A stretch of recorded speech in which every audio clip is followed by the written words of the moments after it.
내 엄마 죽든 말든 상관마. 내 엄마한테 갈 시간에 내 다리나 주물러. 그게 며느리 도리야. 시어머니의 그 말을 들으면서도 저는 전화기를 붙잡고 서 있었습니다. 친정 엄마가 숨이 넘어가고 있었어요. 6시간 동안 제 이름을 부르셨대요. 순영아, 순영아 어딨냐고. 저는 거기 없었습니다. 시어머니 기저귀를 갈고 있었어요. 30년을 참았습니다. 뺨을 맞아도 참았어요. 그런데 그들은 몰랐을 겁니다. 제가 영수증 한 장, 녹취 하나 허투루 넘기지 않는 사람이라는 걸. 30년 동안 박스 3개의 증거를 모았습니다. 그리고 그 기록이 저를 구했어요. 그럼 제 이야기를 시작해 보겠습니다. 오늘의 사연을 시작하기 전에 무료인 구독과 좋아요를 눌러주시면 감사드리겠습니다. 안녕하세요. 저는 올해 56살 김순영입니다. 결혼 전엔 작은 꽃집에서 일했어요. 꽃꽂이를 전공했거든요. 그런데 이상하게 꽃보다 장부 정리가 더 재밌었습니다. 사장님 대신 매출 영수증 정리하고 거래처 외상값 받아내는 게 제 몫이었죠. 영수증 한 장, 계좌 내역 한 줄도 허투루 넘기지 않는 게 그때 생긴 버릇이에요. 그때는 몰랐습니다. 그 습관이 30년 뒤 제 인생을 구할 줄은요. 여러분, 사람이 얼마나 비참해질 수 있는지 아십니까? 저는 그날 알았습니다. 2024년 11월 새벽 4시였어요. 시어머니 요양병원 간병실 바닥은 차가웠습니다. 딱딱한 보호자용 간이 침대에서 쪽잠을 자다가 휴대폰이 울렸어요. 친정 오빠였습니다. 순영아, 엄마가 위독하시다. 의사 선생님이 오늘 밤을 못 넘기실 것 같다고 했어. 지금 바로 와라. 오빠 목소리가 떨리고 있었습니다. 저는 심장이 쿵 내려앉는 것을 느끼며 벌떡 일어났어요. 가방을 챙기는 손이 부들부들 떨렸습니다. 엄마, 우리 엄마. 5년간 폐암으로 싸워오신 엄마가 오늘 밤을 못 넘기신다니. 간병실 문을 열려는 순간이었습니다. 아, 너 이 밤중에 어딜 기어나가려고 그래. 시어미가 눈을 시퍼렇게 뜨고 여기 누워 있는데. 시어머니가 눈을 번쩍 뜨셨습니다. 침대에서 상체를 벌떡 일으키며 저를 잡아먹을 듯 노려보셨어요. 어머니, 저희 친정 엄마가 지금 돌아가시게 생겼대요. 제발요, 어머니. 오늘 하루만 아가씨한테 좀 부탁드리고 얼른 다녀올게요. 예. 저는 두 손을 싹싹 비비며 애원했습니다. 당장이라도 무릎을 꿇고 싶은 심정이었어요. 사돈댁 죽는 게 나랑 무슨 상관이야. 남의 집 귀신이 감히 우리 집안일에 죄를 뿌려. 내가 지금 아파서 사느냐 죽느냐 하는 건 안 보여? 며느리가 돼서 시어미를 내팽개치고 어딜 가겠다는 거야. 시어머니가 빽소리를 지르며 이불을 걷어차셨습니다. 여러분, 제 마음이 어땠겠습니까? 친정 엄마가 숨이 넘어가는데 시어머니는 남의 집 귀신이라며 악담을 퍼부으셨어요. 저는 급히 시누이 미경에게 전화를 걸었습니다. 손가락이 덜덜 떨려서 번호를 3번이나 잘못 눌렀어요. 아가씨, 미안해. 나 친정 엄마가 너무 위독하셔서 지금 가봐야 할 것 같아. 오늘 딱 하루만 어머니 곁 좀 지켜줄 수 있을까? 전화기 너머로 시누이가 짜증스럽게 한숨을 팍 내뱉는 소리가 들렸습니다.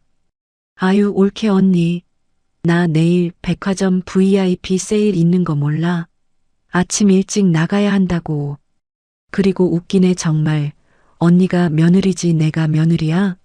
엄마 수발은 옳게가 들어야지 왜 나한테 전화를 하고 그래? 언니가 알아서 해. 나 바빠. 뚜뚜뚜. 시누이가 전화를 매몰차게 끊어버렸습니다. 저는 그 자리에 주저앉아 오열했어요. 간병실 차가운 바닥이 무릎을 파고들었습니다. 새벽 5시 마지막 희망으로 남편 재호에게 전화를 걸었습니다. 일본 도쿄 출장 중이었어요. 신호음만 울리고 받지 않았습니다. 문자를 남겼어요. 엄마가 위독해.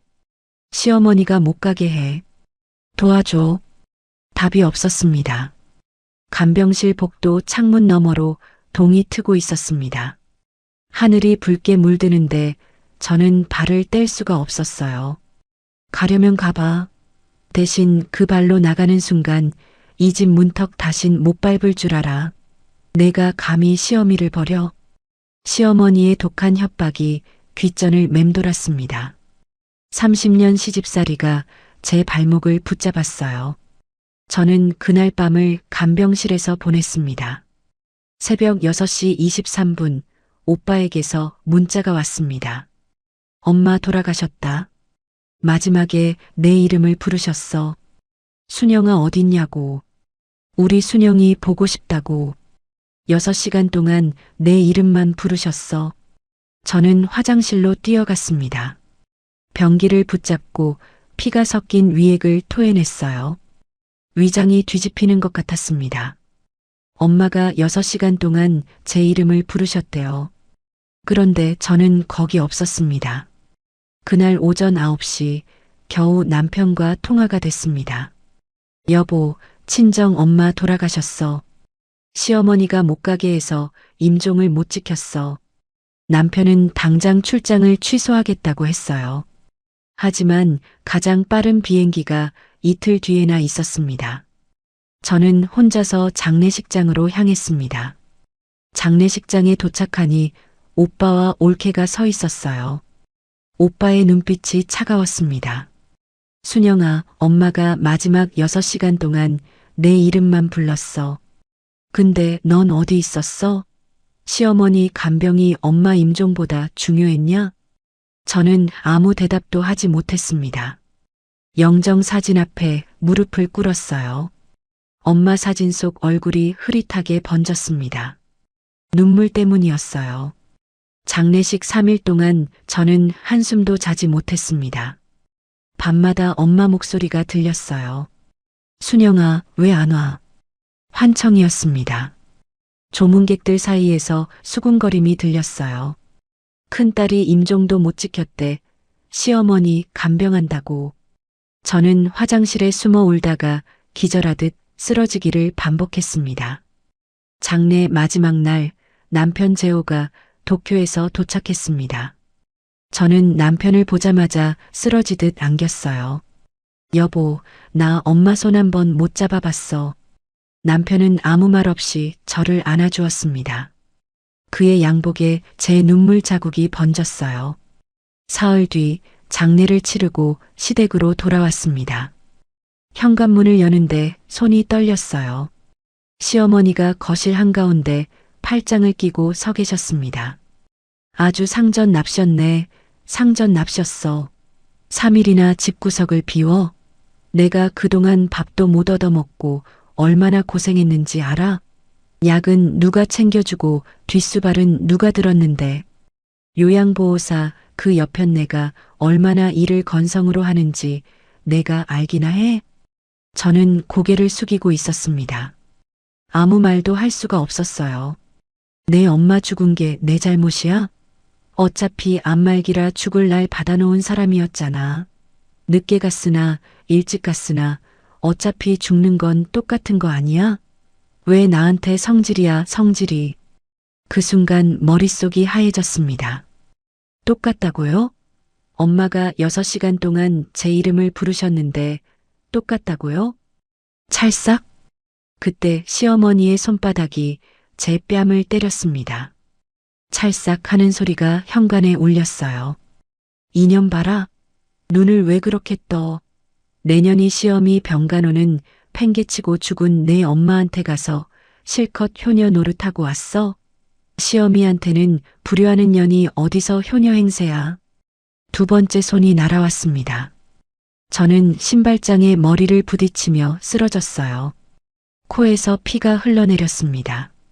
차가운 현관 바닥에 제 피가 뚝뚝 떨어졌어요. 바로 그 순간 현관문이 열렸습니다. 남편 재호가 서류 가방을 들고 들어섰어요. 회사에서 조퇴하고 저를 데리러 온 거였습니다. 남편의 눈이 저를 훑었습니다. 바닥에 쓰러진 저, 부어오른 제 뺨, 코에서 흐르는 피, 그리고 손을 치켜든 시어머니. 남편의 얼굴이 굳어졌어요. 30년 결혼 생활 동안 한 번도 본 적 없는 눈빛이었습니다. 어머니, 지금 제 마누라한테 뭐 하시는 겁니까? 남편이 낮은 목소리로 물었습니다. 서류 가방을 바닥에 내려놓는 손이 부르르 떨리고 있었어요. 재호야, 너 잘 왔다? 내 마누라가 3일이나 날 버려두고 갔잖아. 내가 좀 가르치느라고 때린 게 뭐가 잘못이야? 원래 며느리는 맞으면서 배우는 거야. 내 아버지도 늘 그렇게 말씀하셨어. 시어머니가 당당하게 대답하셨습니다. 여러분, 사람이 어떻게 저럴 수 있나요? 남편이 깊은 한숨을 내쉬었습니다. 그리고 천천히 입을 열었어요. 오늘부로 어머니랑 인연 끊겠습니다. 저 이제 더 이상 어머니 아들 아닙니다. 앞으로 죽든 살든 혼자서 잘 살아보세요. 30년 전 호주제가 있던 시절이었다면 호적에서 판다고 표현했을 그 무게의 말이었습니다. 저는 바닥에 쓰러진 채로 귀를 의심했어요. 뭐라고? 재호야, 너 지금 뭐라 그랬어? 내가 어떻게 엄마한테 이럴 수 있어? 내가 널 어떻게 키웠는데? 시어머니가 비명을 지르며 남편의 팔을 붙잡았습니다. 남편이 그 손을 거칠게 뿌리쳤어요. 그리고 바닥에 쓰러진 저를 일으켜 세웠습니다. 남편의 손이 따뜻했어요. 시어머니가 뒤로 물러나다 거실 소파에 쓰러지셨습니다. 심장이 너무 아파. 나 죽는다, 이놈아. 119 불러라. 시어머니가 가슴을 움켜쥐고 의식을 잃었습니다. 남편이 119에 전화를 걸었어요. 저는 악몽 같은 그 광경 속에서 남편의 뒷모습을 멍하니 바라보았습니다. 코에서 흐르는 피가 입술로 스며들었습니다. 짠맛이 났어요. 그 맛을 저는 평생 잊지 못할 겁니다. 시어머니가 실려간 병원 응급실 대기실은 형광등 불빛이 차갑게 내리쬐고 있었습니다. 저는 딱딱한 플라스틱 의자에 앉아 부어오른 뺨에 얼음찜질을 하고 있었어요. 코피는 멎었지만 왼쪽 얼굴이 퉁퉁 부어올라서 눈이 반쯤 감겼습니다. 얼음 주머니에 실린 감촉이 뺨을 파고들었어요. 여러분, 저는 그 응급실 의자에 앉아서 30년 전을 떠올렸습니다. 제가 왜 이 지경이 됐는지 처음부터 되짚어봤어요. 26에 시집왔습니다.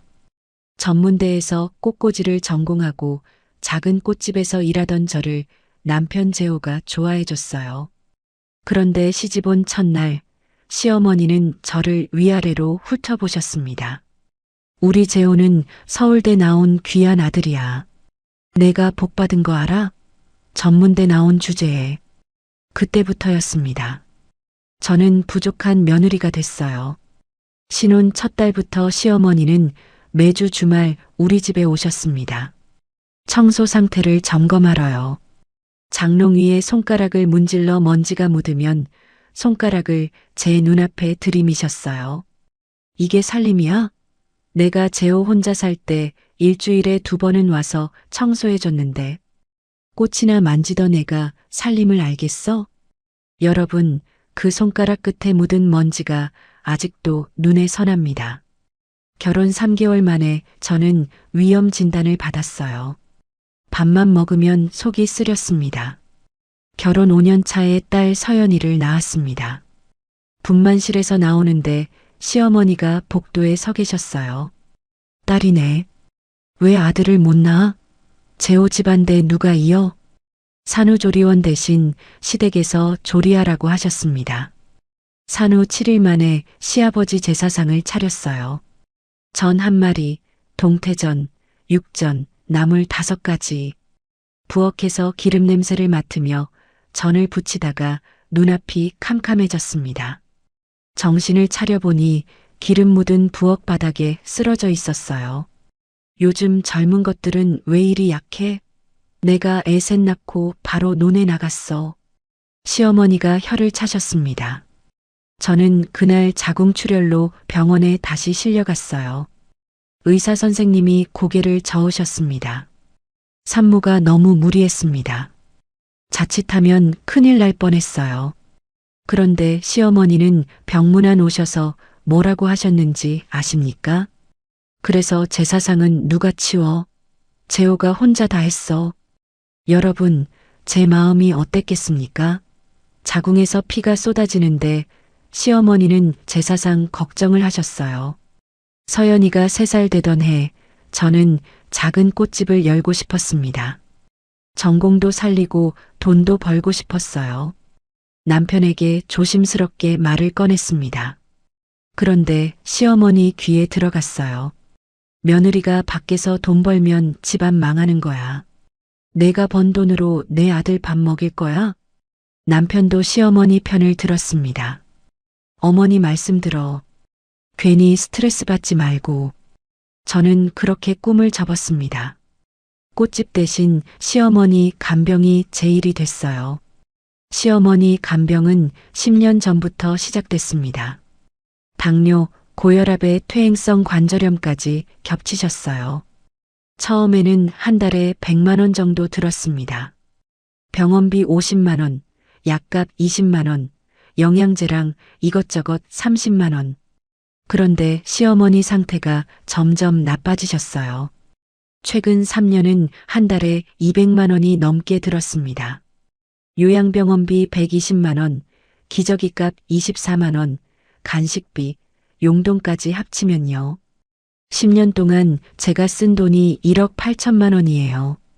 시누이 미경은 단 한 푼도 안 냈습니다. 내가 시집갈 때 어머니가 2억 해줬잖아. 그걸로 퉁치자. 난 받을 거 받았어. 시누이는 그렇게 말했어요. 저는 친정 엄마 병원비까지 내고 있었습니다. 친정 엄마 폐암 병원비가 한 달에 150만 원이었어요.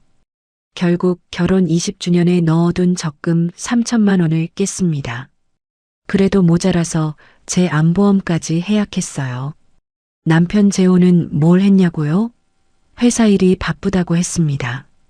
엄마가 너 아니면 누굴 믿겠어. 조금만 참아. 누나는 원래 저래. 그 조금만이 10년이 됐습니다. 여러분, 10년이에요. 3년 전 시어머니가 요양병원에 입원하셨을 때 저는 드디어 숨통이 트이나 싶었습니다. 그런데 시어머니가 매일 새벽 5시에 전화를 하셨어요. 요양보호사가 날 학대해. 밥도 제대로 안 먹여줘. 내가 와서 간병해. 저는 결국 주 5일 요양병원에 출근하다시피 했습니다. 간병하고 집에 와서 살림하고 다시 병원 가고 허리가 끊어지는 줄 알았어요. 의사 선생님이 MRI 사진을 보여주셨습니다. 디스크가 4개나 튀어나와 있어요. 수술을 고려하셔야 합니다. 그런데 저는 수술을 못 받았습니다. 시어머니 간병 때문에 시간이 없었어요. 진통제 먹고 버텼습니다. 시누이 미경은 한 달에 한 번 병원에 왔습니다. 500만 원짜리 명품 가방 들고요. 병실에서 시어머니랑 셀카 찍고 SNS에 올렸어요. 엄마 병문안 왔어요. 그 밑에 효녀, 가족사랑 이런 단어를 붙여서요. 시어머니가 뭐라고 하셨는지 아십니까? 우리 미경이는 바빠서 자주 못 와도 올 때마다 좋은 것만 사오네. 역시 내 딸. 그러면서 시누이한테 용돈 100만 원씩 쥐어주셨어요. 저는 허리 부여잡고 기저귀 갈고 있는데요. 친정 엄마는 그 와중에 점점 야위어 가셨습니다. 폐암 사기였어요. 저는 한 달에 한두 번 겨우 친정에 갔습니다. 엄마 손을 잡으면 뼈만 앙상하게 만져졌어요. 순영아, 괜찮아. 엄마는 오빠가 있으니까. 너는 시댁일 잘해. 내가 잘 사는 게 엄마 소원이야. 엄마는 그렇게 말씀하셨습니다. 여러분, 제가 얼마나 죄책감에 시달렸는지 아십니까? 친정 엄마는 죽어가는데 저는 시어머니 기저귀를 갈고 있었어요. 시어머니의 말은 날이 갈수록 독해졌습니다. 내가 너 시집 올 때 금반지 해줬잖아. 그게 120만 원짜리였어. 아직도 못 갚았지? 내가 뭘 했다고 이 집에서 밥을 먹어? 재호 월급으로 사는 주제에. 재호가 출세 못하는 게 다 내가 내조를 못해서야. 남들은 부인이 뒷바라지 잘해서 임원 달았다던데. 저는 정말 제가 부족한 사람이라고 믿었습니다. 30년 동안 매일 들으니까 그게 진짜인 줄 알았어요. 결정적인 일은 2년 전에 있었습니다. 제가 모아둔 비상금 3천만 원으로 친정 엄마 폐암 수술비를 대려고 했어요. 그런데 시어머니가 아셨습니다. 그 돈 내가 백내장 수술하게 나한테 줘. 내 엄마는 어차피 암말기라 오래 못 살아. 쓸데없는데 돈 쓰지 말고. 여러분, 사람이 어떻게 그런 말을 할 수 있나요? 제 엄마가 오래 못 산다고 돈 쓰지 말라고요? 남편은 그 자리에서 아무 말도 못했습니다. 고개만 숙이고 있었어요. 저는 결국 그 돈을 시어머니께 드렸습니다. 친정 엄마 수술비는 오빠가 대출받아 해결했어요. 그 뒤로 친정 오빠가 6개월간 연락을 끊었습니다. 순영아, 너도 힘든 거 알아. 근데 내 시어머니 백내장이 엄마 암보다 급해? 피가 뭔데? 오빠 말이 가슴에 박혔습니다. 저는 친정과 시댁 사이에서 찢어지는 기분이었어요. 그렇게 30년을 살았습니다. 30년 동안 저는 영수증을 모았어요. 꽃집에서 일할 때 생긴 버릇이었습니다. 병원비 영수증, 간병비 영수증, 기저귀감 영수증, 박스로 3개가 찼습니다. 5년 전부터는 시어머니 전화 통화를 녹음했어요. 나중에 남편한테 들려주려고요. 그런데 한 번도 못 들려줬습니다. 들려줘봤자 달라질 게 없을 것 같았어요. 저는 그 응급실 의자에 앉아서 그 모든 세월을 떠올렸습니다. 부어오른 뺨이 욱신거렸어요.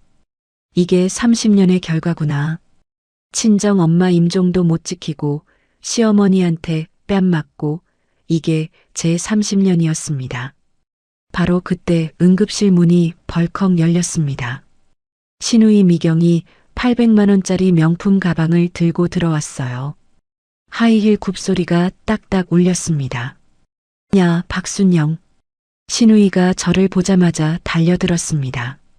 제 머리채를 움켜쥐었어요. 두피가 뜯기는 것 같았습니다. 내가 우리 엄마 죽이려고 작정했어? 신우이 미경의 손이 제 머리채를 움켜쥐고 있었습니다. 두피가 뜯어지는 것 같았어요. 하이힐 굽이 제 발등을 밟았습니다. 내가 오빠를 꼬드겨서 엄마한테 저런 소리 하게 만든 거지. 이 독한 년아. 재산 노리고 이간질했지? 신우이가 저를 밀쳤습니다.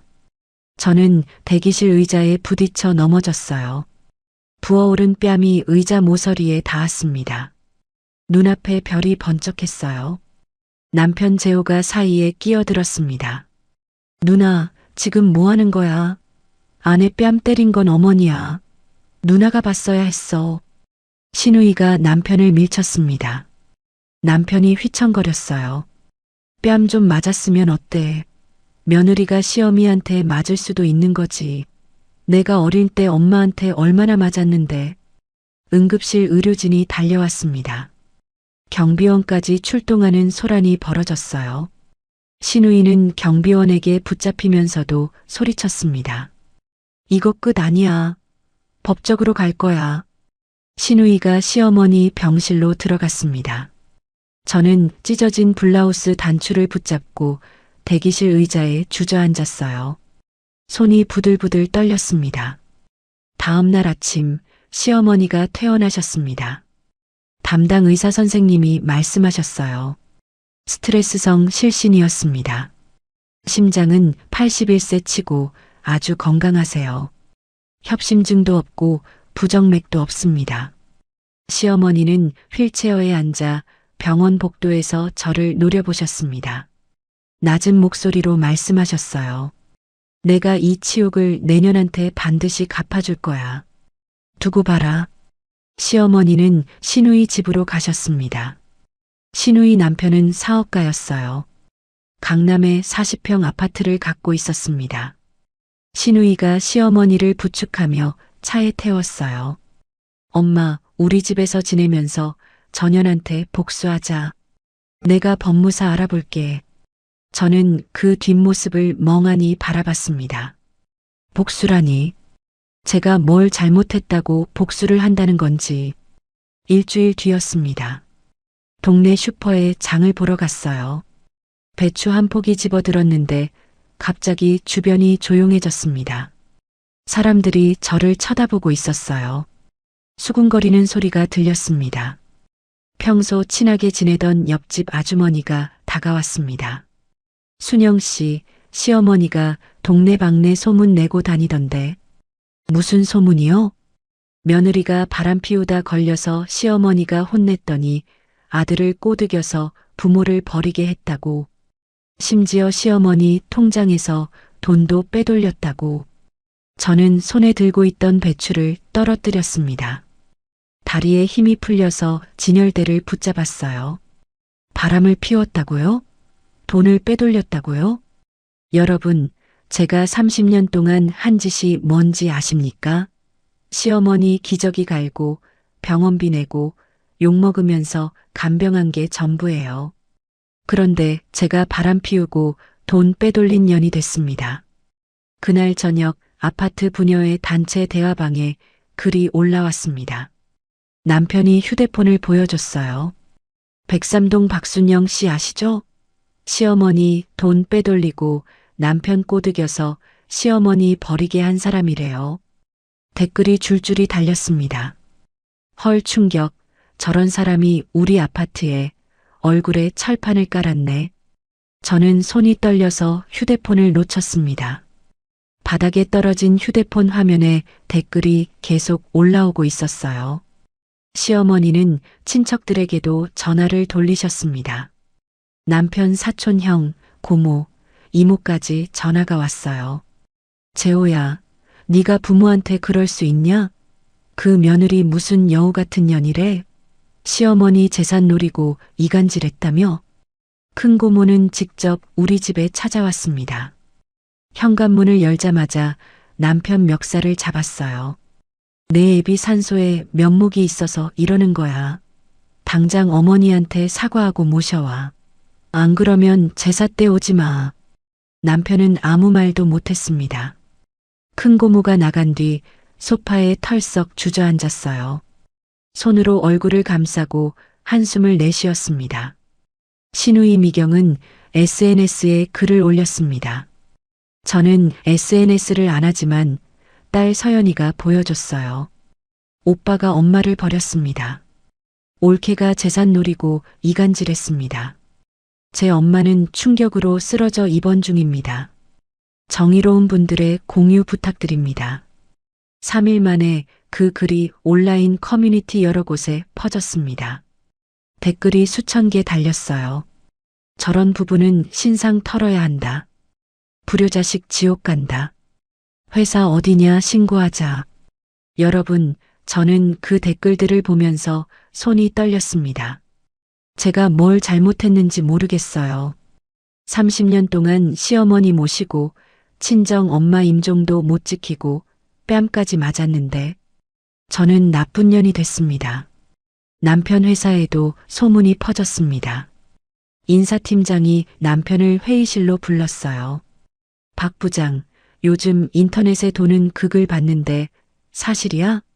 부모를 버린 사람이 우리 회사 간부라니 이미지에 영향이 있어서. 남편은 2시간 동안 해명했습니다. 하지만 소용없었어요. 한 달 뒤 임원 승진 심사를 앞두고 인사팀장이 다시 불렀습니다. 박 부장 미안하지만 이번 승진은 어려울 것 같아. 인터넷에 퍼진 글 때문에 위에서 부담스러워해. 상황 정리되면 다시 추천할게. 남편은 30년 직장 생활에서 처음으로 승진해서 탈락했습니다. 집에 돌아와서 넥타이를 풀며 말했어요.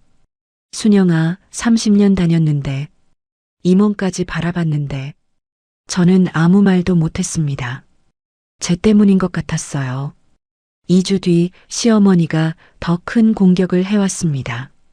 법무사를 통해 내용 증명이 왔어요. 남편이 봉투를 뜯었습니다. 손이 떨리고 있었어요. 아들 박재호를 상대로 정신적 손해배상 청구 위자료 소송을 제기하겠다. 위자료 1억 원을 청구한다. 불응시 언론 고발도 불사하겠다. 1억 원이라니. 여러분, 제가 10년 동안 시어머니께 쓴 돈이 1억 8천만 원이에요. 그런데 시어머니가 저희한테 1억 원을 달라고 하셨습니다. 저는 매일 밤 악몽에 시달렸습니다. 꿈에서 친정 엄마가 병상에서 울부짖으셨어요. 순영아, 왜 안 와? 엄마 죽는다. 손 좀 잡아줘. 새벽마다 식은땀에 젖어 깨어났습니다. 베란다에 서서 밤하늘을 바라봤어요. 별이 흐릿하게 보였습니다. 눈물 때문이었어요. 정신건강의학과에 갔습니다. 의사 선생님이 말씀하셨어요. 외상 후 스트레스 증상이 있습니다. 친정 어머니 임종을 지키지 못한 것에 대한 죄책감이 심각해요. 수면제를 처방받았습니다. 약을 먹어도 악몽은 멈추지 않았어요. 3주 뒤 시어머니가 아파트 정문에서 시위를 벌이셨습니다. 동네 경로당 할머니들 5명을 데리고 오셨어요. 피켓을 들고 계셨습니다. 부모 버린 아들 박재호 나와라. 확성기 소리가 아파트 단지에 울려 퍼졌습니다. 내 아들을 돌려내라. 며느리가 꼬드겼다. 이웃들이 창문을 열고 구경했습니다. 휴대폰으로 촬영하는 사람도 있었어요. 저는 현관문 앞에 쭈그리고 앉아 귀를 막았습니다. 눈물이 멈추지 않았어요. 그날 밤 남편이 퇴근했습니다. 넥타이가 풀어져 있었어요. 얼굴이 헬쑥했습니다. 소파에 털썩 앉았어요. 순영아, 미안해. 내가 30년간 눈을 감고 살았어. 이게 다 내 잘못이야. 저는 참았던 울음이 터졌습니다. 나도 이제 못 버티겠어. 친정 엄마 임종도 못 지켰는데 이렇게까지 당해야 해? 나 뭘 잘못한 거야? 남편이 아무 말 없이 저를 안아주었습니다. 남편 셔츠에 제 눈물이 번졌어요. 바로 그때 현관 초인종이 울렸습니다. 남편이 일어나서 문을 열었어요. 문 앞에 낯선 젊은 남자가 서 있었습니다. 검은 정장에 가죽 서류 가방을 들고 있었어요. 이모부, 저 준혁이에요. 친정 외삼촌 아들이요. 외할머니 장례식 때 배웠잖아요. 준혁이 친정 오빠 아들이었습니다. 10년 전에 대학생이었는데 어느새 훌쩍 커 있었어요. 준혁이? 김준혁이? 내가 왜 이 시간에 여기? 준혁이가 서류 봉투를 들어 보였습니다. 이모, 외할머니 유언 전하러 왔습니다. 준혁이가 거실로 들어왔습니다. 10년 전 대학생이던 아이가 어느새 듬직한 청년이 되어 있었어요. 검은 정장이 잘 어울렸습니다. 이모, 저 이제 38이에요. 대형 로펌에서 변호사로 일해요. 가사소송 전문이에요. 저는 눈을 깜빡였습니다. 준혁이가 변호사가 됐다니. 마지막으로 본 게 엄마 칠순 잔치 때였는데 준혁이가 서류 봉투를 꺼냈습니다. 누렇게 바랜 봉투였어요. 외할머니가 돌아가시기 일주일 전에 공증받은 유언장이에요. 아버지가 전해드리려다가 이모가 너무 힘들어 보여서 미루셨대요. 저는 떨리는 손으로 봉투를 받았습니다. 봉투를 여는데 손가락이 말을 안 들었어요. 안에서 편지지가 나왔습니다. 엄마 글씨였어요. 삐뚤빼뚤한 엄마 글씨. 딸 김순영에게. 첫 줄을 읽는데 눈물이 쏟아졌습니다. 글자가 흐릿하게 번졌어요.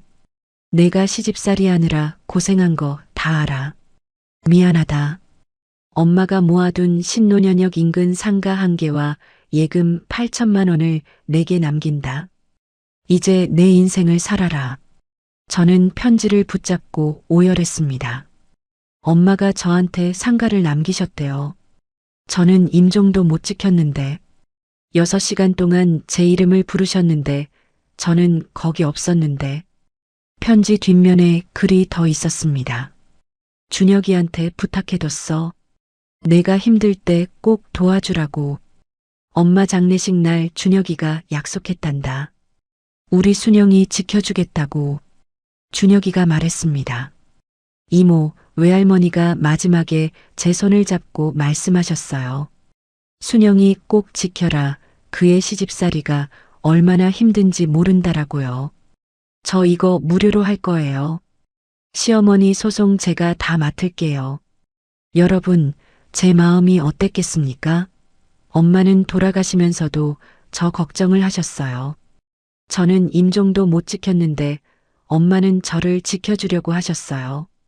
준혁이가 상가에 대해 설명했습니다. 이 상가는 외할머니가 2012년에 2억 5천만 원에 사신 거예요. 신논현역 이면도로에 있는 12평짜리 상가인데 지금은 시가 6억 정도 되고요. 커피숍이 들어와서 월세 280만 원씩 들어오고 있어요. 월세 280만 원. 저는 귀를 의심했습니다. 엄마가 12년 동안 이걸 준비하셨던 거예요. 한 번도 말씀 안 하시고 남편 재호가 말했습니다. 우리끼리 해결하자. 변호사까지 쓰면 일이 커지잖아. 준혁이가 고개를 저었습니다. 이모부 시어머니 쪽에서 먼저 내용 증명 보냈잖아요. 1억 원 위자료 청구요. 이미 일은 커질 대로 커졌어요. 우리가 선제적으로 대응해야 해요. 남편이 한숨을 쉬었습니다. 한참을 고민하더니 고개를 끄덕였어요. 준혁이가 저를 바라봤습니다. 이모, 혹시 시어머니한테 드린 돈 기록 같은 거 있어요? 영수증이나 계좌이체 내역, 뭐든 좋아요. 저는 벌떡 일어났습니다. 창고로 갔어요. 먼지 쌓인 박스 3개를 끌어냈습니다. 꽃집에서 일할 때 생긴 버릇이었어요. 영수증은 무조건 모아두는 거. 10년치 영수증이 박스에 빼곡히 들어 있었습니다. 병원비 영수증, 간병비 영수증, 기저귀값 영수증, 약값 영수증, 계좌이체 내역서, 카드 명세서, 그리고 USB 하나. 이건 뭐예요? 준혁이가 USB를 들어 보였습니다. 시어머니 전화 통화 녹음이에요. 준혁이 눈이 커졌습니다. 녹음이요? 몇 개나 있어요? 47개요.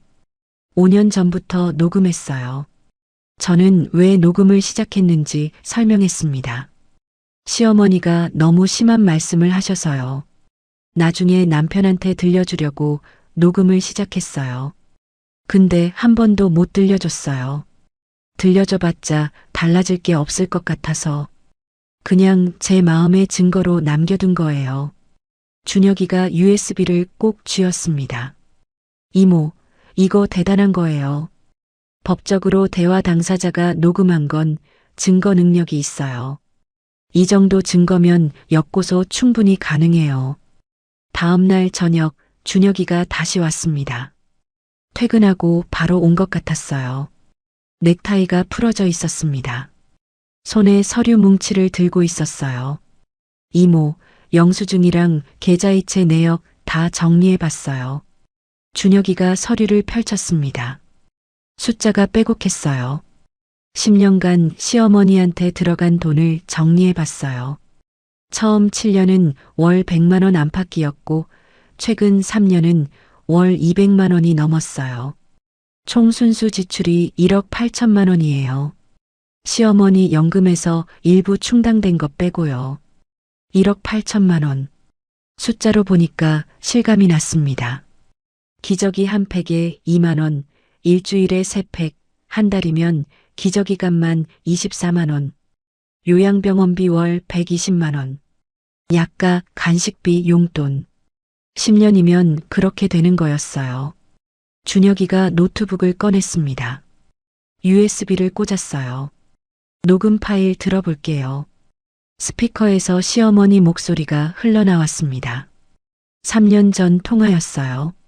내 재산으로 간병받는 거니까 내 엄마 죽든 말든 상관마. 내 엄마한테 갈 시간에 내 다리나 주물러. 그게 며느리 도리야. 남편 재호의 얼굴이 창백해졌습니다. 손이 부르르 떨리고 있었어요. 어머니가 정말 이런 말씀을 하셨어? 내가 30년 동안 뭘 본 거지. 준혁이가 다른 파일을 재생했습니다. 내가 뭘 했다고 이 집에서 밥을 먹어? 재호 월급은 내 아들 거야. 내가 뭔 권리로 써? 아들은 내 거야. 내가 뭔데 끼어들어? 47개 녹음 파일에 시어머니의 목소리가 담겨 있었습니다. 5년 동안 제가 들은 말들이었어요. 저는 그 목소리를 들으며 입술을 깨물었습니다. 피가 났어요. 준혁이가 말했습니다. 이모, 이건 정서적 학대의 명백한 증거예요. 이 정도면 법정에서 충분히 싸울 수 있어요. 일주일 뒤 준혁이가 법률 전략을 들고 왔습니다. A사 용지에 빼곡하게 정리되어 있었어요. 첫째, 시어머니의 폭행에 대한 형사고소. 현관 CCTV에 시어머니가 이모 뺨 때리는 장면 찍혀 있잖아요. 둘째, 신우이의 SNS 허위사실 유포에 대한 명예훼손 고소. 바람 피웠다. 돈 빼돌렸다. 다 거짓말이잖아요. 셋째, 10년간 지출한 간병비에 대한 부당이득, 반환 청구 민사소송. 준혁이가 저를 바라봤습니다. 이모, 이제 당한 만큼 돌려받을 때 됐어요. 30년간 참은 거 이제 끝이에요. 남편 재호가 한참 동안 침묵했습니다. 그러다 입을 열었어요. 내가 30년 동안 눈 감은 죄가 이렇게 큰 줄 몰랐어. 순영이가 이렇게 기록을 남겨야 했을 만큼 힘들었던 거구나. 남편이 제 손을 잡았습니다. 손이 따뜻했어요. 순영아, 내가 앞장설게. 어머니한테 더 이상 당하지 말자. 이건 내가 해야 할 싸움이야. 여러분, 저는 그 순간 처음으로 남편이 제 편이라는 걸 느꼈습니다. 30년 만에 처음이었어요. 그날 저녁 친정 오빠한테서 전화가 왔습니다. 6개월 만이었어요. 순영아, 준혁이한테 다 들었어. 내가 그렇게 힘들었는지 몰랐다. 엄마 임종 때 내 탓한 거 미안해. 엄마 유언도 이제야 전하게 돼서 미안해. 저는 전화기를 붙잡고 한참을 울었습니다. 오빠가 미안하다고 했어요. 6개월 동안 연락 안 한 오빠가 밤에 혼자 엄마 편지를 다시 읽었습니다. 순영아, 내가 시집 가던 날 엄마가 얼마나 울었는지 아니? 우리 순영이 고생할까봐. 그런데 엄마 생각대로였구나. 미안하다. 이제라도 내 인생 살아. 엄마가 남긴 건 많지 않지만 내가 새 출발할 수 있으면 좋겠다. 여러분, 엄마는 제가 시집 가던 날 우셨대요. 제가 고생할 걸 아셨던 거예요. 그리고 12년 동안 상가를 모으셨어요. 저를 위해서. 며칠 뒤 저는 엄마가 남긴 상가를 보러 갔습니다. 신논현역에서 5분 거리 이면도로에 있었어요. 12평짜리 작은 상가였습니다. 커피숍이 들어와 있었어요. 커피숍 사장님이 저를 알아보셨습니다. 혹시 김 여사님 따님이세요? 네, 맞아요. 2012년부터 어머니가 월세 받으셨어요. 좋은 분이셨는데 월세 밀린 적 한 번도 없이 잘 내드렸어요. 저는 상가 앞에서 한참을 서 있었습니다. 엄마가 12년 동안 월세 받으신 곳이었어요. 저는 한 번도 몰랐습니다. 엄마는 한 번도 말씀 안 하셨어요. 그날 밤 저는 30년 만에 처음으로 푹 잤습니다. 꿈에서 엄마가 웃고 계셨어요. 순영아, 잘 싸워. 엄마가 하늘에서 응원할게. 이제 내 인생 살아. 아침에 눈을 떴을 때 베개가 눈물에 젖어 있었습니다. 하지만 가슴 한켠에 묵직한 결의가 자리 잡고 있었어요. 이제 싸울 준비가 됐습니다. 2025년 1월 준혁이가 시어머니 폭행 고소장을 서울 강남경찰서에 접수했습니다. 저는 경찰서 복도에 앉아 다리를 떨었어요. 심장이 쿵쾅거렸습니다. 경찰 조사에서 시어머니는 뻔뻔하게 말씀하셨습니다. 며느리가 먼저 덤볐어요. 내가 자기 방어를 한 거예요. 내가 81세 노인인데 어떻게 때리겠어요? 저는 입술을 깨물었습니다. 먼저 덤볐다니요. 저는 고개 숙이고 서 있었을 뿐이에요. 그런데 준혁이가 USB를 꺼냈습니다. 현관 CCTV 영상이었어요. 경찰관님, 이거 보시죠. 영상이 재생됐습니다. 화면 속에서 시어머니가 제 뺨을 때렸어요. 한 번, 두 번. 저는 신발장에 머리를 부딪히며 쓰러졌습니다. 코에서 피가 흘러내렸어요. 경찰관이 영상을 멈췄습니다. 시어머니 얼굴이 하얗게 질렸어요. 피고소인 영상 보셨죠? 피해자가 먼저 덤빈 장면이 어디 있습니까? 시어머니는 아무 말도 못하셨습니다. 입술만 달싹거렸어요. 경찰은 시어머니를 폭행 혐의로 검찰에 보냈습니다. 같은 달 신우이 미경의 SNS 게시물에 대한 명예훼손 고소도 접수됐습니다. 신우이는 조사실에서 당당하게 말했어요. 사실을 적었을 뿐이에요. 올케가 오빠를 꼬드긴 건 맞잖아요. 준혁이가 물었습니다. 바람 피웠다는 주장의 근거가 뭡니까? 재산을 빼돌렸다는 증거가 어디 있습니까? 신우이는 아무것도 내놓지 못했습니다. 손가락만 만지작거렸어요. 검찰은 신우이를 허위사실 적시 명예훼손 혐의로 기소했습니다. 2월 초 지상파 시사 프로그램에서 연락이 왔습니다. PD라는 분이 전화를 하셨어요. 김순영 씨 사연 들었습니다. 며느리의 30년 희생, 시어머니의 배은망덕이라는 제목으로 취재하고 싶은데요. 저는 전화기를 붙잡고 망설였습니다. 얼굴 나가면 어떡해요? 더 욕먹지 않을까요? 준혁이가 제 손을 잡았습니다. 이모, 여론전에서 이겨야 해요. 시어머니 쪽이 먼저 소문을 퍼뜨렸잖아요. 우리도 진실을 알려야 해요. 이대로 당하고만 있을 거예요? 저는 이를 악물었습니다. 더 이상 당하고만 있을 수 없었어요. 방송 촬영 전날 밤 저는 잠을 못 잤습니다. 30년간의 영수증과 녹취 파일을 정리했어요. 박스 3개 분량의 자료를 연도별로 나눴습니다. 핵심 녹취 10개를 골랐어요. 새벽 4시 거울에 비친 제 얼굴을 봤습니다. 주름이 깊었어요.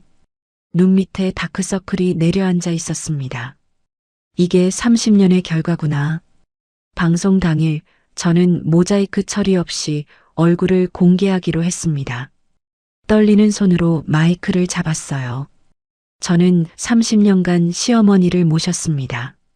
10년간 간병비로 1억 8천만 원을 썼어요. 그런데 친정 엄마 임종날 시어머니는 저를 못 가게 막으셨습니다. PD가 녹취 파일을 재생했습니다. 스튜디오에 시어머니 목소리가 울려 퍼졌어요. 내 엄마 죽든 말든 상관마. 내 엄마한테 갈 시간에 내 다리나 주물러. MC가 입을 벌렸습니다. 패널들이 고개를 저었어요. 스튜디오가 조용해졌습니다. 방송이 나간 뒤 세상이 뒤집어졌습니다. 포털 사이트 실시간 검색어 1위에 시어머니 막말 녹취가 올랐어요. 기사 조회수가 24시간 만에 500만을 돌파했습니다. 댓글이 쏟아졌어요. 저 며느리 성녀 아니냐? 시어머니 인간이 아니다. 신우이는 뭐야? 효녀인 척하면서. 여러분, 그 댓글들을 보면서 저는 울었습니다. 세상이 제 편을 들어줬어요. 30년 만에 처음이었습니다. 신우이 미경의 SNS에는 비난 댓글이 쏟아졌습니다. 효녀인 척하면서 올케한테 다 떠넘긴 거냐? 명품백 사진 지워라. 간병비 한 푼 안 냈으면서 유산은 받았네. 신우이는 결국 SNS 계정을 삭제했습니다. 새 계정도 안 만들었어요. 3월 간병비 부당이득 반환 청구 민사소송 1차 변론이 열렸습니다. 서울가정법원이었어요. 저는 법정 앞에서 다리가 떨렸습니다. 남편이 제 손을 잡았어요. 괜찮아. 우리가 이길 거야. 법정에 들어갔습니다. 시어머니가 휠체어에 앉아 계셨어요. 저를 노려보셨습니다. 그 눈빛에 저는 움찔했어요. 하지만 이를 악물었습니다. 준혁이가 증거를 제출했습니다. 재판장님, 원고는 피고를 위해 총 1억 8천만 원을 지출했습니다. 10년간의 영수증과 계좌이체 내역이 여기 있습니다. 피고 측 다른 자녀인 박미경은 단 한 푼도 부담하지 않았습니다. 오히려 피고로부터 사전 증여만 받았습니다. 재판장이 시어머니 측 변호사를 바라봤습니다. 피고 측은 이에 대한 반박 증거가 있습니까? 시어머니 측 변호사가 말했습니다. 며느리가 자발적으로 한 것이므로 증여에 해당합니다. 강요한 증거가 어디 있습니까? 준혁이가 노트북을 켰습니다. 녹취 파일이 재생됐어요. 법정에 시어머니 목소리가 울려 퍼졌습니다. 내 재산으로 간병받는 거니까 당연히 내가 해야지. 안 하면 재호한테 말해서 쫓아내버릴 거야. 재판장의 표정이 굳어졌습니다. 피고 측, 이 녹취에 대해 할 말 있습니까? 시어머니 측 변호사는 아무 말도 못했습니다. 서류만 뒤적거렸어요. 재판이 끝난 뒤 법원 앞에서 시어머니가 휠체어를 타고 다가오셨습니다. 신우이가 휠체어를 밀고 있었어요. 순영아, 우리 그만하자. 내가 잘못했어. 제발. 시어머니가 처음으로 고개를 숙이셨습니다. 30년 만에 처음 듣는 사과였어요. 저는 가슴이 찡했습니다. 그런데 시어머니가 말을 이으셨어요. 그러니까 고소 취하하고 재판 그만두자. 그럼 내 재산 좀 나눠줄게. 5천만 원 줄게. 저는 눈을 깜빡였습니다. 5천만 원이요? 제가 쓴 돈이 1억 8천만 원인데요. 어머니 30년 동안 한 번도 미안하다는 말 안 하셨어요. 이제 와서 돈으로 해결하려고요? 시어머니의 얼굴이 일그러졌습니다. 그래, 내가 잘못했어. 됐지? 이제 고소 취하해. 그 목소리에 진심이 없었습니다. 분노만 가득했어요. 저는 고개를 저었습니다. 그날 밤 준혁이에게서 전화가 왔습니다. 이모, 시어머니 측에서 공식 합의 제안 들어왔어요. 고소 취하하면 5천만 원 주겠대요. 저는 한숨을 쉬었습니다. 준혁아, 5천만 원으로 30년을 살 수는 없어. 맞아요. 그리고 이모, 제가 등기부등본을 확인해 봤는데요. 시어머니가 어제 신우이한테 8억짜리 강남 아파트 증여 계약을 했어요. 저는 전화기를 꽉 쥐었습니다. 손에 핏줄이 불끈 섰어요. 뭐라고? 우리한테 5천 주고 딸한테 8억 빼돌리려는 거예요. 이건 빚이 있는 상태에서 재산을 빼돌리는 거라 법적으로 취소할 수 있어요. 쉽게 말하면 재산 빼돌리기 취소 소송을 할 수 있다는 거예요. 여러분, 사람이 어떻게 저럴 수 있나요? 저한테는 5천만 원 주겠다면서 딸한테는 8억을 빼돌리고 있었어요. 합의 안 해. 끝까지 가자. 30년 참은 거 5천만 원에 팔 수 없어. 알겠어요, 이모. 그리고 그 8억 증여도 취소 소송 들어갈 거예요. 이모한테 빚이 있는 상태에서 재산 빼돌린 건 무효로 만들 수 있어요. 전화를 끊고 남편을 바라봤습니다.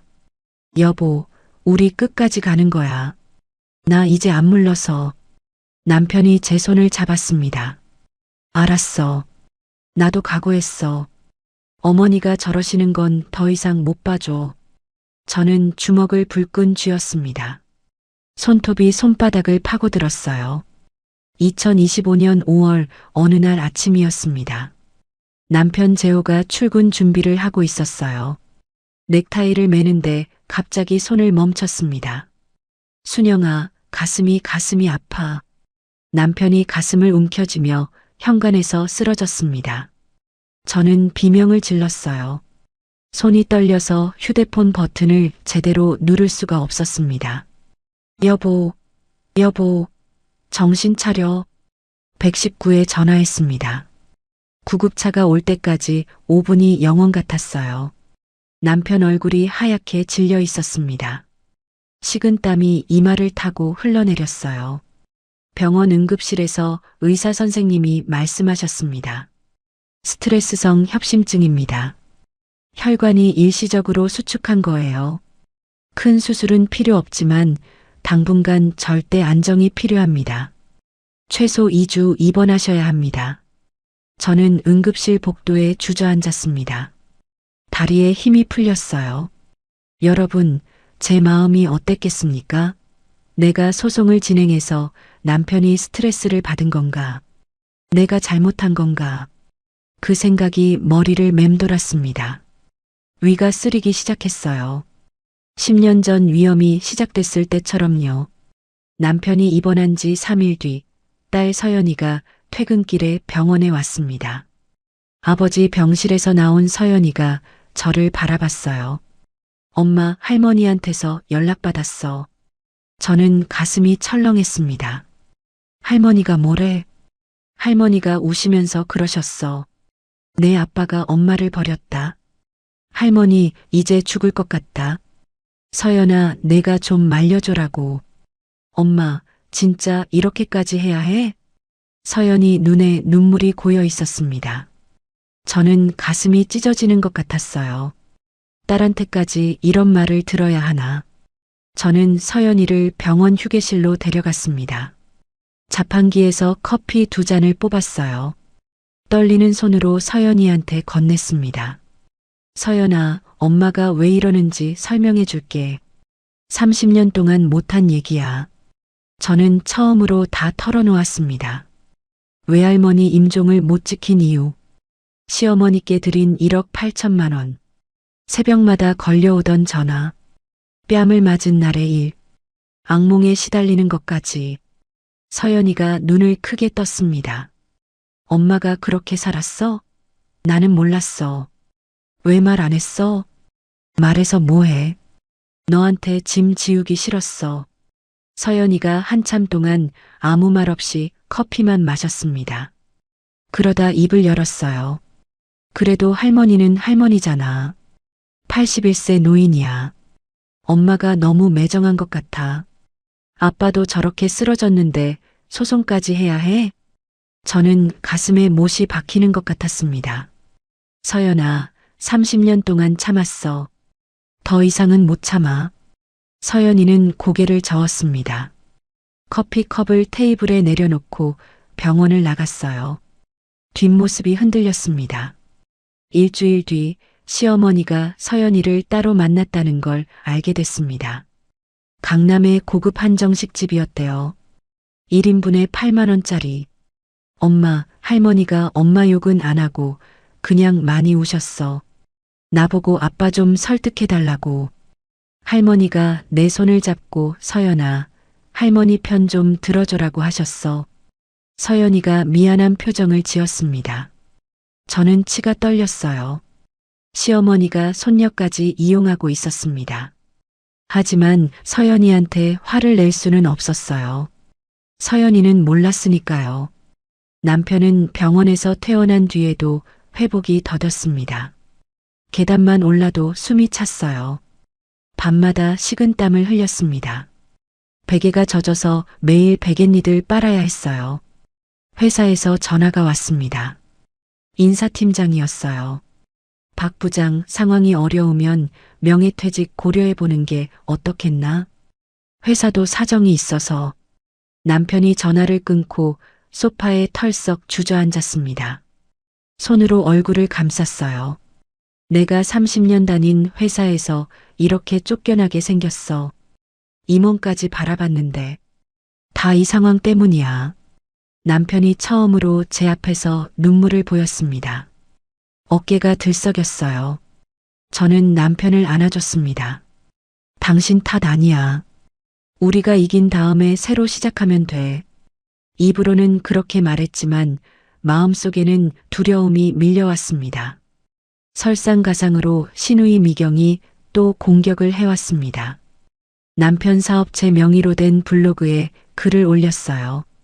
제목이 이랬습니다. 형부 박재호의 실체, 회사 돈 횡령 의혹, 내부 고발자 제보. 남편 회사 인사팀에서 전화가 왔습니다. 박 부장, 이런 글이 돌아다니는데 사실인가요? 감사팀에서 확인 요청이 들어왔습니다. 남편 얼굴이 하얗게 질렸습니다. 손이 부르르 떨렸어요. 횡령이요? 말도 안 되는 소리예요. 저는 30년간 격리 서류 한 장 건드린 적 없어요. 저는 준혁이에게 전화했습니다. 준혁아, 이것도 고소할 수 있어? 이건 사실이 아니야. 남편이 횡령한 적 없어. 당연하죠. 이건 허위사실 유포로 명예훼손에 해당돼요. 추가 고소 들어갈게요. 준혁이가 잠시 말을 멈췄습니다. 이모, 솔직히 말씀드릴게요. 신우이 측에서 장기전으로 가려는 것 같아요. 이모네 지치게 만들려는 전략이에요. 버티셔야 해요. 6월의 어느 날 서연이가 퇴근 후 집에 왔습니다. 휴대폰을 내밀었어요. 엄마, 나 할머니 편 들 거 아니야. 근데 할머니가 보내준 동영상 좀 봐줘. 나도 어떻게 해야 할지 모르겠어. 영상을 재생했습니다. 요양병원 침대에 누운 시어머니가 카메라를 바라보고 있었어요. 눈물을 흘리고 계셨습니다. 서연아, 할머니가 잘못했어. 근데 이대로 죽으면 눈을 못 감아. 아빠한테 한 번만 용서해달라고 해줘. 할머니 소원이야. 저는 화면을 바라봤습니다. 시어머니가 우셨어요. 이게 연기인지 진심인지 분간할 수가 없었습니다. 30년을 같이 살았는데도요. 그날 밤 남편과 침대에 나란히 누웠습니다. 천장을 바라보며 남편이 말했어요. 순영아, 솔직히 서연이 보니까 마음이 흔들려. 어머니가 저렇게 우시는데 내가 너무 매정한 건가? 저는 한숨을 쉬었습니다. 여보, 나도 사람이야. 흔들려. 근데 30년 동안 당한 게 저 눈물 한 방에 지워지는 건 아니잖아. 내가 못 지킨 엄마 임종은 어떡해. 우리는 한동안 말없이 천장만 바라봤습니다. 시계 초침 소리만 똑딱거렸어요. 다음 날 아침 준혁이에게서 전화가 왔습니다. 목소리가 급했어요. 이모, 상황이 생겼어요. 시어머니가 요양병원에서 단식을 선언했대요. 3일째 밥을 안 드신다고. 병원에서 연락이 왔어요. 저는 가슴이 철렁했습니다. 단식이요? 네. 그리고 벌써 인터넷에 며느리 고소에 시달리던 80대 노인 단식 투쟁이라는 기사가 떴어요. 누가 제보한 것 같아요. 저는 휴대폰으로 기사를 검색했습니다. 댓글이 수백 개 달려 있었어요. 저 며느리가 사람을 죽이려고 하네. 80대 노인이 얼마나 힘들었으면. 효도도 모르는 인간들. 방송 이후 우리 편이었던 여론이 다시 흔들리고 있었습니다. 저는 눈앞이 캄캄해졌어요. 그날 저녁 서연이에게서 전화가 왔습니다. 울먹이는 목소리였어요. 엄마, 할머니 기사 봤어. 할머니가 밥을 안 드신대. 엄마가 밀어붙여서 그런 거 아니야? 할머니 돌아가시면 어떡해. 저는 아무 말도 못했습니다. 전화기를 붙잡은 손이 떨렸어요. 준혁이에게 다시 전화했습니다. 어떻게 해야 해? 시어머니가 정말 돌아가시면 어떡해? 이모, 침착하세요. 병원에서 영양주사 놓고 있대요. 의료진이 관리하고 있어요. 그리고 솔직히 말씀드리면 이것도 여론전의 일부일 가능성이 높아요. 우리가 흔들리면 안 돼요. 저는 전화를 끊고 베란다에 섰습니다. 밤하늘에 별이 떠 있었어요. 엄마가 계신 하늘이었습니다. 엄마, 나 어떡해? 이게 맞는 거야? 대답은 없었습니다. 바람만 불어왔어요. 저는 그날 밤 한숨도 못 잤습니다. 2025년 7월, 저는 준혁이와 함께 기자회견을 열기로 했습니다. 준혁이가 말했어요. 이모, 지금 여론이 다시 기울고 있어요. 시어머니 단식 기사 때문에 며느리가 너무 심했다는 댓글이 달리고 있어요. 우리가 가진 모든 증거를 공개해야 해요. 지금 아니면 기회 없어요. 저는 떨리는 손으로 30년간 모은 자료들을 정리했습니다. 영수증 박스 3개, 녹취 파일 47개. 제 인생의 증거들이었어요. 기자회견 전날 밤 저는 잠을 못 잤습니다. 녹취 파일을 하나하나 다시 들었어요. 시어머니 목소리가 스피커에서 흘러나왔습니다. 내 엄마 죽든 말든 상관마. 내가 뭘 했다고 이 집에서 밥을 먹어? 아들은 내 거야. 내가 뭔데 끼어들어? 5년 동안 47번의 통화를 녹음했습니다. 그때마다 왜 녹음했는지 기억이 떠올랐어요. 너무 억울해서 나중에 남편한테 들려주려고. 근데 한 번도 못 들려줬습니다. 새벽 4시 거울을 봤습니다. 눈이 충혈되어 있었어요. 저는 다짐했습니다. 이 싸움을 반드시 끝내겠다고. 기자회견 당일 프레스센터 회견장에 기자들이 50명 넘게 모였습니다. 카메라 플래시가 터졌어요. 저는 마이크 앞에 섰습니다. 손이 떨렸어요. 다리도 떨렸습니다. 하지만 이를 악물었어요. 저는 30년간 시어머니를 모셨습니다. 오늘 그 30년의 기록을 공개하겠습니다. 준혁이가 녹취 파일을 재생했습니다. 첫 번째 녹취가 흘러나왔어요. 내 엄마 죽든 말든 상관마. 내 엄마한테 갈 시간에 내 다리나 주물러. 회견장이 술렁였습니다. 기자들이 펜을 멈췄어요. 두 번째 녹취. 내 재산으로 간병받는 거니까 당연히 내가 해야지. 안 하면 재호한테 말해서 쫓아내버릴 거야. 세 번째 녹취. 아들은 내 거야. 내가 뭔데 끼어들어? 네 번째 녹취. 맞으면서 배우는 게 며느리야. 10개의 녹취가 차례로 재생됐습니다. 회견장이 조용해졌어요. 카메라 셔터 소리만 딸깍거렸습니다. 가장 결정적인 녹취는 2년 전 것이었습니다. 내 비상금 3천만 원 내 백내장 수술했어. 내 엄마 어차피 안말기라 오래 못 살아. 그 돈 내 엄마한테 쓰면 낭비야. 죽을 사람한테 뭘 써. 저는 마이크를 잡고 말했습니다. 목소리가 떨렸어요. 저는 이 말을 듣고도 시어머니께 돈을 드렸습니다. 그리고 친정 엄마 수술비는 오빠가 대출받아 해결했습니다. 저는 그렇게 30년을 살았습니다. 기자 한 명이 손을 들었습니다. 김순영 씨, 시어머니가 단식 투쟁 중인데 이에 대해 어떻게 생각하십니까? 저는 잠시 숨을 골랐습니다. 시어머니의 단식은 안타깝습니다. 하지만 저도 30년간 매일 밤 악몽에 시달렸습니다. 친정 엄마 임종을 지키지 못한 죄책감에 잠을 못 잤습니다. 저도 힘들었습니다. 저도 피해자입니다. 회견장이 다시 조용해졌습니다. 기자들이 고개를 끄덕였어요. 기자회견이 끝난 뒤 세상이 다시 뒤집어졌습니다. 포털 사이트 실시간 검색어 1위에 시어머니 막말 녹취 전문이 올랐어요. 댓글이 쏟아졌습니다. 시어머니가 저런 말을 했는데 단식이 무슨 의미가 있냐? 며느리가 진짜 피해자였네. 저 집안이 문제다. 24시간 만에 관련 기사 댓글이 수만 개를 돌파했습니다. 기자회견 3일 뒤 시어머니가 단식을 중단했다는 소식이 들려왔습니다. 요양병원 관계자가 전화를 했어요.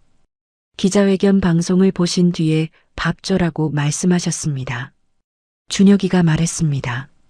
이모, 여론전에서 이겼어요. 이제 법정에서 마무리하면 됩니다. 2주 뒤 딸 서연이가 집에 찾아왔습니다. 현관문을 열자마자 서연이가 저를 안았어요. 엄마, 기자회견 다 봤어. 그 녹취들. 엄마가 그렇게 힘들었는지 몰랐어. 미안해. 서연이가 울었습니다. 저도 울었어요. 현관에서 한참을 붙잡고 울었습니다. 괜찮아.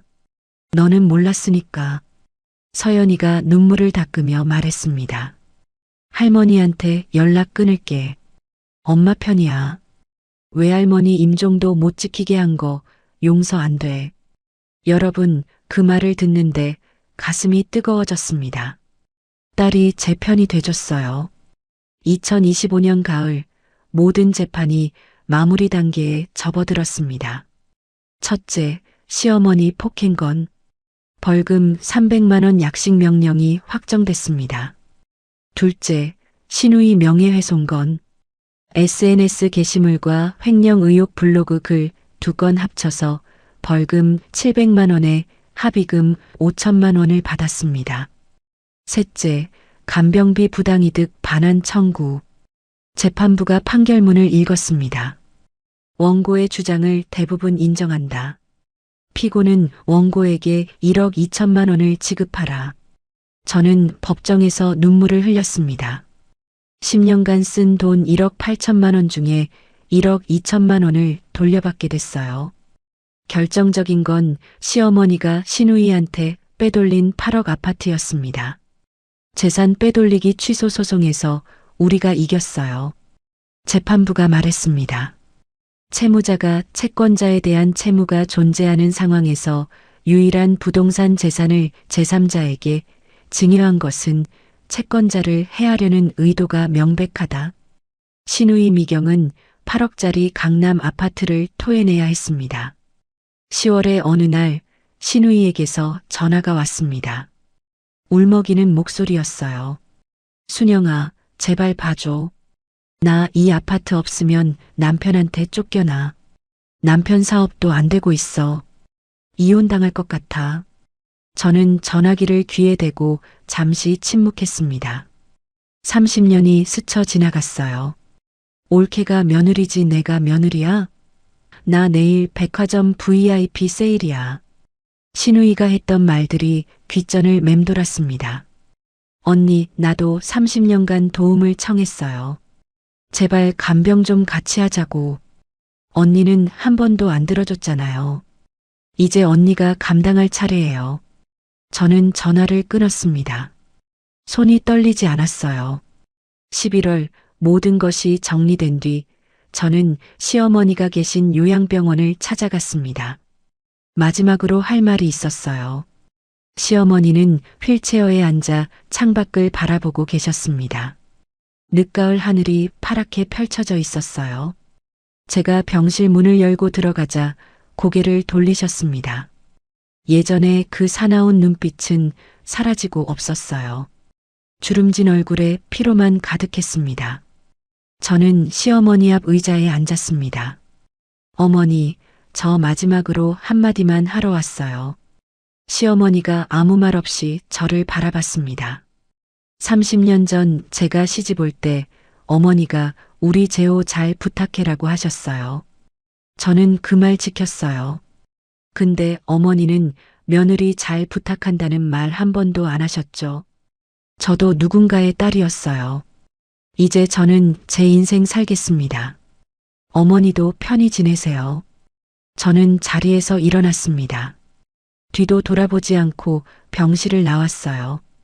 복도를 걸어가는데 뒤에서 시어머니 목소리가 들렸습니다. 가느다란 목소리였어요. 순영아, 순영아. 저는 멈추지 않았습니다. 병원 정문을 나서자 늦가을 햇살이 따스하게 제 얼굴을 비쳤어요. 병원 앞 벤치에 잠시 앉았습니다. 하늘을 올려다봤어요. 구름 사이로 햇살이 비쳤습니다. 마치 엄마가 웃고 계신 것 같았어요. 엄마, 나 이겼어. 이제 내 인생 살게. 저는 작게 속삭였습니다. 30년 만에 처음으로 어깨에서 짐이 내려가는 것을 느꼈어요. 남편 재호는 그 후에 말했습니다. 명절마다 요양병원에 과일 바구니 정도는 보내자. 완전히 버리는 건 나도 마음이 편치 않아. 하지만 직접 가지는 않을 거야. 저는 고개를 끄덕였습니다. 그 정도의 거리두기가 현실적이라고 생각했어요. 완전한 단절도 예전처럼 매달리는 것도 아닌 그 중간 어딘가 2025년 12월 친정 엄마가 물려주신 신논현역 상가에서 월세 280만 원이 통장에 들어왔습니다. 저는 통장을 바라보며 엄마 편지를 떠올렸어요. 이제 내 인생을 살아라. 소송에서 받아낸 합의금과 판결금을 합치니 총 1억 7천만 원이 넘었습니다. 신우이한테 받은 합의금 5천만 원, 간병비 반환 판결금 1억 2천만 원, 30년 동안 흘린 눈물의 값이었어요. 남편 재호는 12월 말에 회사에서 명예퇴직을 했습니다. 30년간 다닌 회사였어요. 퇴직금으로 1억 8천만 원을 받았습니다. 30년 직장 생활 마지막이 이렇게 될 줄 몰랐어. 남편이 쓴웃음을 지었습니다. 그러다 제 손을 잡았어요. 근데 이상하게 후련해. 이제 새로 시작하면 되지 뭐. 2026년 2월 우리 부부는 제주도로 내려갔습니다. 퇴직금, 상가 수익, 판결금, 그간 모아둔 저축을 합쳐서 서귀포시에 있는 오래된 펜션을 샀어요. 4억 5천만 원이었습니다. 바다가 보이는 언덕 위에 자리 잡은 객실 4개짜리 작은 펜션이었어요. 지붕이 낡고 벽에 금이 가 있었습니다. 리모델링이 필요했어요. 하지만 저는 처음으로 내 것이라고 부를 수 있는 공간을 갖게 됐습니다. 30년 만에요. 펜션 리모델링을 하는 동안 남편이 직접 페인트를 칠했습니다. 서울에서 양복만 입던 사람이 작업복을 입고 땀을 흘렸어요. 페인트가 얼굴에 튀어서 얼룩덜룩했습니다. 여보, 당신 그런 거 할 줄 알았어? 나도 몰랐어. 30년 동안 회사에서 숫자만 만지다 보니까. 근데 손으로 뭔가 만드니까 좋다. 남편이 웃었습니다. 30년 결혼 생활 동안 처음 보는 표정이었어요. 편안한 표정. 딸 서연이는 주말마다 제주도로 내려왔습니다. 객실 청소를 도와줬어요. 어느 날 서연이가 걸레질을 하다가 말했습니다. 엄마, 나 엄마처럼 참기만 하는 사람 안 될 거야. 대신 엄마처럼 기록은 남길게. 영수증이든 녹취든. 그게 증거가 되더라. 저는 쓴웃음을 지었습니다. 너는 그런 기록 안 남겨도 되는 삶을 살아. 서연이가 고개를 저었어요. 아니야. 엄마가 가르쳐 준 거야. 억울하면 기록하라고. 시어머니는 요양병원에서 지내고 계십니다. 소송에서 지신 뒤 재산 대부분을 잃으셨어요. 시누이 미경은 8억 아파트를 토해낸 뒤 남편에게 이혼당했습니다. 경기도 외곽에 보증금 500만 원, 월세 45만 원짜리 원룸으로 이사했대요. 한 달에 한 번 시어머니 면회를 간다고 들었습니다. 하지만 예전처럼 용돈을 드릴 형편이 안 된대요. 여러분, 제가 통쾌하냐고요? 솔직히 말씀드릴게요. 통쾌하지 않았습니다. 그냥 허무했어요. 30년이 그렇게 끝났구나. 그 생각뿐이었습니다. 2026년 5월 펜션 개업식을 했습니다. 바다가 보이는 현관 앞에 서서 손님들을 맞이했어요. 친정 오빠 가족이 왔습니다. 조카 준혁이도 왔어요. 딸 서연이도 왔습니다. 준혁이가 꽃다발을 건넸어요. 이모, 외할머니가 하늘에서 보고 계실 거예요. 이모가 드디어 이모 인생 사는 거. 외할머니 소원이었잖아요. 저는 꽃다발을 받아들었습니다. 눈물이 났어요. 국화꽃 향기가 코끝을 찔렀습니다. 엄마가 좋아하시던 꽃이었어요. 개업식 피로연에서 남편이 일어났습니다. 손님들 앞에서 말했어요. 오늘 제가 한마디만 하겠습니다. 남편이 저를 바라봤습니다. 저는 30년간 아내 순영이가 고생하는 걸 보면서도 외면했습니다. 어머니니까 참아야지. 그 말 뒤에 숨었습니다. 아내가 뺨 맞는 걸 보고서야 눈을 떴습니다. 늦었지만 남은 인생은 아내만 바라보며 살겠습니다. 서연이가 박수를 쳤습니다. 다른 손님들도 따라 박수를 보냈어요. 저는 눈물을 훔치며 말했습니다. 여보, 30년 늦었어. 근데 안 늦은 것보다 나아. 손님들이 웃음을 터뜨렸습니다. 오랜만에 따뜻한 저녁이었어요. 그날 밤 펜션 테라스에 혼자 앉았습니다. 제주 바다 위에 별이 떠 있었어요. 파도 소리가 찰랑거렸습니다. 엄마 편지 마지막 문장이 떠올랐습니다. 이제 내 인생을 살아라. 엄마, 나 이제 내 인생 살게. 늦어서 미안해. 사랑해. 저는 하늘을 향해 작게 속삭였습니다. 별이 반짝였어요. 엄마가 대답해 주시는 것 같았습니다. 돌이켜보면 제 30년은 참는 것이 미덕이다. 며느리는 그래야 한다라고 배운 세대의 전형이었습니다. 시어머니가 욕을 해도 참았어요. 뺨을 맞아도 참았어요. 친정 엄마 임종도 못 지키면서 참았습니다. 그 참음이 저를 병들게 했어요. 허리에 디스크 4개가 튀어나왔습니다. 위염은 만성이 됐어요. 그리고 가장 소중한 친정 엄마의 마지막을 놓쳤습니다. 여러분, 저는 이제 알았어요. 가족은 피가 아니라 서로를 존중하고 아파해주는 사람들이라는 것을. 효도는 일방적인 희생이 아니라 서로에 대한 배려라는 것을. 30년이 걸렸지만 이제야 깨달았습니다. 제주도 펜션 이름은 순영이네 쉼터로 지었습니다. 가끔 비슷한 사연을 가진 손님들이 찾아와요. 시집살이에 지친 며느리들, 자식한테 버림받은 노인들. 저는 테라스에 함께 앉아 제 이야기를 들려줍니다. 참는 것만이 효도가 아닙니다. 당신의 인생도 소중합니다. 어느 맑은 날 아침 펜션 정원에서 남편과 나란히 앉았습니다. 바다가 파랗게 펼쳐져 있었어요. 갈매기가 울었습니다. 남편이 제 손을 잡았습니다. 손이 거칠어져 있었어요. 페인트 칠하고 못질하느라 굳은 살이 박혔습니다. 순영아, 우리 이제 행복하자. 30년 미룬 거 이제 다 하자. 그래, 이제 시작이야. 저는 웃었습니다. 30년 만에 처음으로 마음 편히 웃었어요. 여러분, 참는 것이 답이 아닐 때도 있습니다. 이제 당신의 인생을 사세요. 늦지 않았습니다. 여러분, 30년 세월이 흐르고 나서야 깨달았습니다. 피를 나눴다고 다 가족이 아니라는 것을요. 진짜 가족은 내 아픔에 같이 울어주고 내 헌신을 알아주는 사람이라는 걸 이제야 알았습니다. 지금 제 창고에는 영수증 박스 3개가 아직 있어요. 버리지 않았습니다. 가끔 그 박스를 바라보며 다짐합니다. 다시는 남을 위해 나를 잃어버리지 않겠다고요. 여러분도 저처럼 바보같이 참기만 하지 마세요. 억울할 땐 기록하고 나 자신을 가장 먼저 아끼는 법을 배우셔야 합니다. 영수증 한 장이 당신을 구할 수 있어요.